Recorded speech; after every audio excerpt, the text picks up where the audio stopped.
Bonjour et bienvenue depuis Samatch, la rencontre des entrepreneurs, le plateau télé Lyon Décideur TV. Nous accueillons à présent Fanny Létier, bonjour. Bonjour. Co-fondatrice de Généo Capital Entrepreneur, on va y revenir dans un instant, et puis qui a lancé les débats autour de cette journée 2030 et après. Ça vous inspire quoi alors, cette thématique générale ? Eh bien, j'ai trouvé que c'était vraiment un moment bienvenu et un thème bienvenu de prise de recul. Peut-être une occasion de redevenir un petit peu maître du temps et de redonner sa place au temps long. C'est vrai que depuis quelques années, du court terme, en effet, que ce soit dans la sphère politique, dans la sphère financière ou dans la sphère économique, c'est comme si depuis quelque temps, le temps s'était raccourci et que la culture de l'urgence, le mode de crise était devenu la seule manière de déclencher l'action. Alors que les sujets dont on parle aujourd'hui, les transformations climatiques, sociétales, technologiques, eh bien, ce sont des transformations qui ne sont pas nouvelles et qui sont très structurantes et se développent sur le long terme. Alors c'est vrai que redonner sa place au temps long, c'est fondamental. D'abord parce que ça ancre l'entrepreneur, ça ancre l'entreprise, ça donne cette vision qui permet d'emmener et sans laquelle rien n'est possible. Quand on veut construire, il faut se donner du temps. Alors quand vous dites le temps long, ça ne veut pas dire non plus l'inaction ? C'est ça. Parce qu'on sent qu'il y a une certaine impatience souvent. On a du temps. Et des dirigeants d'entreprise, mais aussi des salariés. On a du temps, mais on n'a pas de temps à perdre. La raison pour laquelle on est entrepreneur, l'objectif vers lequel on veut emmener ses équipes, il est connu et c'est cet ancrage de long terme dont on a besoin et qu'il faut clarifier. Le chemin pour y arriver, effectivement, il est traversé par cette transformation. À horizon 2030, on sait qu'on sera 8,6 milliards, qu'il y aura 125 milliards d'objets connectés, que la planète se sera réchauffée d'1,5 degré. Et ça veut dire qu'il faut s'adapter et que le chemin vers cet objectif de long terme, lui, il doit être agile et il doit s'adapter en permanence. Il faut avancer, choisir ses sujets, les sujets sur lesquels on peut être acteur et contributeur, les sujets sur lesquels il y a des risques et il faut se prendre en main pour gérer ces risques. Voilà. Et malgré tout ça, vous dites qu'il y a quand même urgence sur un certain nombre de sujets que vous avez évoqués. Moi, je dirais qu'il y a urgence à prendre du recul. Il y a urgence à poser finalement ce qu'on appelle chez Généo son carnet de croissance. C'est-à-dire effectivement par rapport à l'objectif de moyen-long terme sans lequel, encore une fois, personne ne suivra. On ne fera pas de croissance externe, on n'attirera pas les talents, on n'attirera pas de grands clients si on n'a pas cette vision long terme. Mais il y a urgence à finalement faire ce travail de positionnement dans un double mouvement. Le mouvement, en fait, effectivement, de dire je dois être une entreprise responsable qui prend en compte ces challenges environnementaux et sociaux. Mais surtout, je dois être une entreprise contributive qui peut, sur un sujet bien déterminé, finalement contribuer à faire bouger les choses. Et ça, c'est mon carnet de croissance qui recèle autant d'opportunités que de risques. Qu'est-ce qui doit changer? Qu'est-ce qui va changer dans les entreprises?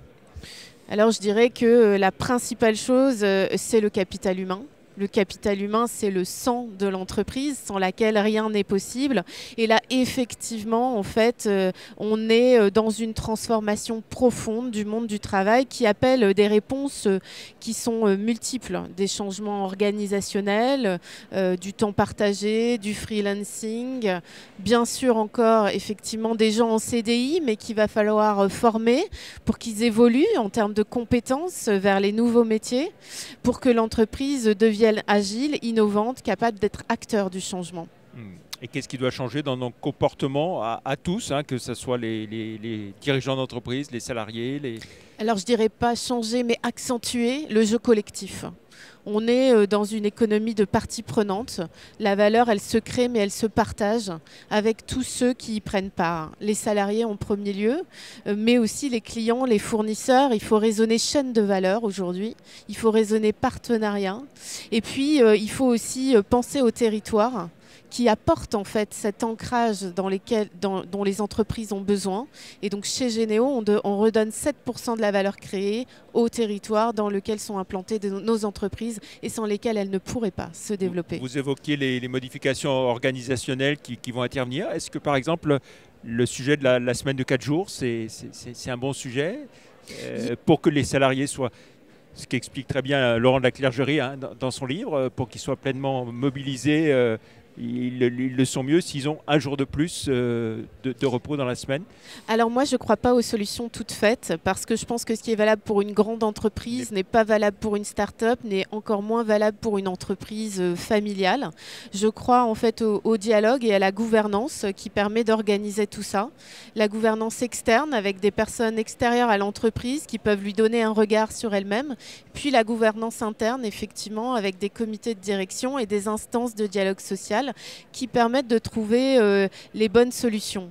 Mais ce qui est sûr, c'est que les compétences sont rares et il faut se poser la question de savoir comment offrir une expérience collaborateur à la hauteur de l'attractivité que l'on souhaite pour ses talents.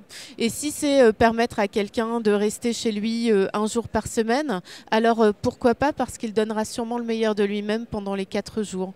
Mais ça peut être aussi du temps partagé avec d'autres entreprises, parce que si vous voulez un Chief Digital Officer, finalement, pourquoi pas vous mettre à 3 ou 4 pour partager cette compétence.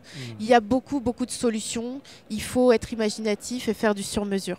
Pour finir, on va revenir sur Généo Capital Entrepreneur, la finance positive à disposition de l'économie réelle. Expliquez-nous et rappelez-nous l'histoire de Généo. Eh bien, la raison d'être de Généo, elle est bien antérieure au Covid, la finance positive. Celle qui rend les aventures entrepreneuriales possibles, celle qui permet de fabriquer des ETI et de faire en sorte que les ETI deviennent champions mondiaux en conciliant performance et sens. Cette finance positive, elle a 4 caractéristiques. Elle maîtrise le temps. Elle apporte du capital humain, elle partage équitablement la valeur et elle recherche un impact sociétal positif. Le principal véhicule de Généo, en fait, c'est une société d'investissement de long terme, investie par 180 familles et entrepreneurs qui veulent changer la finance. 180 dont un certain nombre de la région. Et effectivement, plus d'une quarantaine d'investisseurs venus de l'Auvergne-Rhône-Alpes, terre d'entrepreneurs s'il en est, qui ont fait fortune par l'entrepreneuriat et qui souhaitent donner à leur épargne finalement performance et sens en investissement non pas dans un fonds. Généo n'est pas un fonds, c'est une société d'investissement et c'est très important. Nous avons 99 ans de durée de vie renouvelable. Non pas pour dire que c'est notre horizon d'investissement, ça pourrait faire peur, mais pour dire que le temps ne doit pas être un problème et que si on veut faire de grandes aventures, il faut s'adapter au cycle naturel de chaque entreprise. Voilà, et alors dans les participations après que cette société prend, il y a cette notion d'evergreen, pas de durée, vous l'avez dit, limitée dans vos investissements. C'est ça. Vous n'êtes pas tenu de ressortir au bout de 5 ans, 6 ans. Et non, parce qu'on sait que la vraie vie de l'entrepreneur, c'est pas ce qui est écrit dans le tableau Excel ou dans le business plan de départ. Ça va aller plus vite, on l'espère. Ça peut prendre un peu plus de temps parfois. Et donc, il faut pouvoir être agile et finalement raisonner en horizon et en agenda glissant. Et c'est ça qu'est l'Evergreen, c'est surtout de la liberté, de la sérénité, de se dire que s'il y a une opportunité à prendre, on la laisse pas passer parce que c'est pas l'heure et que si en fait effectivement c'est pas le bon horizon pour sortir, et c'est pas grave, on reste 1 ou 2 ans de plus. Et aujourd'hui, vous avez investi dans combien d'entreprises, notamment chez Xefi, ici à Lyon? Alors, Généo a investi dans 22 sociétés, dont une douzaine en Auvergne-Rhône-Alpes. Donc, vous voyez que c'est une région effectivement favorable à ce qu'on appelle le capital entrepreneur. Une douzaine de sociétés qui ont créé plusieurs centaines d'emplois l'année dernière, en croissance organique, et qui en ont accueilli plusieurs centaines d'autres par acquisition. Et donc, c'est vrai que la région Auvergne-Rhône-Alpes, pour nous, elle est emblématique de ce tissu de sociétés patrimoniales qui vont effectivement penser à l'échelle d'au moins une génération pour faire des aventures de croissance forte. Il y a Delta Service Location, il y a Otego, il y a Xefi, il y en a bien d'autres. Merci beaucoup Fanny Lettier, cofondatrice de Généo Capital Entrepreneur, d'être venue sur le plateau de Lyon Décideur TV. Merci, au revoir. Merci à vous.